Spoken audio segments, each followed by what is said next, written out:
امیر حمزہ کہتے ہیں دنیا کا کوئی انسان ایسا نہیں ہوگا کہ وہ اپنے دشمن سے بدلہ لے لینے کے بعد خوش نہ ہوتا ہو.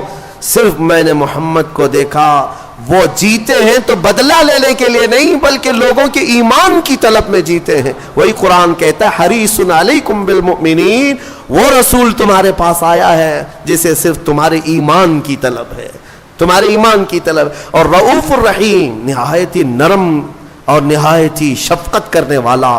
اسی لیے اعلیٰ حضرت کے کبھی اشعار پڑھو تو سمجھ میں آئے گا وہ اتنا رحم کرنے والے رسول ہیں, اتنا رحم. میاں آپ آزما کر کے دیکھ لینا, کسی کے ساتھ دھوکہ کیا ہو, کسی کی بات آپ نے ٹال دیا ہو, ایک بار کسی نے آپ کو 100 روپے دیے, 1000 روپے دیے, 10,000 روپے دیے, نہیں لوٹائے, دوسری بار جاؤ اس سے مانگنے کے لیے, دروازہ بند کر لے گا, راستہ کاٹ لے گا. ہاں اگر کسی کے ساتھ آپ کے جھگڑے ہو چکے ہو, کیا پھر دوبارہ آپ اس کے سامنے جاتے ہیں؟ انسانوں کے حالات تو یہ ہیں, لیکن میرے مصطفیٰ کریم صلی اللہ علیہ وسلم کے رحم کا حال یہ ہے, رحم کا حال یہ ہے. اعلیٰ حضرت فرماتے ہیں کر کے تمہارے گناہ مانگے تمہاری پناہ, اور تم کہو دامن میں آ, تم پہ کروڑوں درود. گندے نکمے کمی مہنگے ہیں کوڑی کے تین, کون ہمیں پالتا تم پہ کروڑوں درود. یا رسول اللہ بے ہنر و بے تمیز کس کو ہوئے ہیں عزیز, بے ہنر و بے تمیز کس کو ہوئے ہیں عزیز, ایک تمہارے سوا تم پہ کروڑوں درود. بخش دو جرم و خطا تم پہ کروڑوں درود. میرے آقا صلی اللہ تعالیٰ علیہ وسلم کا ہی یہ رحم کا معاملہ ہے. امت 1000 گناہ کرنے کے بعد بھی ایک بار دربار میں آتی ہے تو میرے آقا اسے بلا لیا کرتے ہیں. آتا ہے فقیروں پہ انہیں پیار کچھ ایسا, خود بھیک دے اور خود کہیں منگتے کا بھلا ہو. اور پھر قیامت کے دن بھی کچھ لوگوں کو فرشتے پکار رہے ہوں گے, فلاں بن فلاں کہاں ہے, میدان میں دکھ نہیں رہا ہے, پکڑ لاؤ, اس کا جرم ہے, فلاں مجرم ہے. جرم کی وجہ سے فرشتے ڈھونڈ رہے ہوں گے. فرشتوں کو ڈھونڈنے میں کوئی محنت لگنی ہے, وہ جہاں سے چاہیں گے اٹھا لیں گے. لیکن کچھ مجرموں کو میدان میں ڈھونڈا جا رہا ہوگا لیکن وہ مجرم مل نہیں رہے ہوں گے. تو پھر اسی کو امام زمن کہتے ہیں ڈھونڈا ہی کرے صدر قیامت کے سپاہی, وہ کس کو ملے جو تیرے دامن میں چھپا ہو. کچھ لوگوں کو میرے آقا اپنی چادر میں چھپائے ہوئے ہوں گے. یہ حدیث پاک میں موجود ہے, حدیث پاک میں. ان سے زیادہ رحم کا معاملہ ہمارے ساتھ کون کر سکتا ہے بتاؤ. حضور صحابہ سے کہتے ہیں تم قیامت کے دن مجھے اگر دیکھو گے تو کس حالت میں دیکھو گے؟ میرے آقا فرماتے ہیں میری حالت یہ ہوگی کہ میرے کندھے پر چادر پڑی ہوگی, میرے کندھے پر ایک چادر ہوگی اور چادر کندھے سے کھسک کھسک کر گر رہی ہوگی. میں ایک ہاتھ سے اپنی چادر سنبھال رہا ہوں گا اور دوسرے ہاتھ سے اپنے امتیوں کو پکڑ رہا ہوں گا. عزیز بچے کو ماں جس طرح تلاش کرے خدا گواہ ہے یہی حال آپ کا ہوگا. جیسے عزیز بچے کو ماں یہاں ڈھونڈتی ہے کہاں ہے میرا بچہ, حضور اکرم صلی اللہ علیہ وسلم قیامت کے دن اپنی امتیوں کو ڈھونڈ رہے ہوں گے. جو رسول یہاں بھی رحم کرے اور قبر میں ہمارے پہنچنے کے بعد نکیرین سے پہلے ہی آ جائے اور پھر حشر میں ہماری سفارش کرے, تو اے سنی مسلمانوں بتاؤ کیا اس رسول کی یاد کرنا ہم پر حق نہیں ہے؟ کیا ہم پر فرض نہیں ہے؟ ہمارے لیے یہی تو ہمارا عین شیوا بن جائے, ہمارا دستور العین بن جائے, زندگی کا ہمارا مین مقصد یہ بن جائے کہ دم میں جب تک دم ہے ذکر ان کا سناتے جائیں گے, دم میں جب تک دم ہے ذکر ان کا سناتے جائیں گے. اسی بات پر میں گفتگو ختم کرتا ہوں. آج لے ان کی پناہ, آج مدد مانگ ان سے, کل نہ مانیں گے قیامت میں اگر مان گیا. اے میرے عزیزوں اسی میں عافیت ہے, اسی میں برکت ہے کہ اس بات پر جمے رہو اور اسی بات پر دنیا سے جاؤ. انہیں جانا انہیں مانا, نہ رکھا غیر سے کام, للہ الحمد میں دنیا سے مسلمان گیا. وآخر دعوانا الحمدللہ رب العالمین.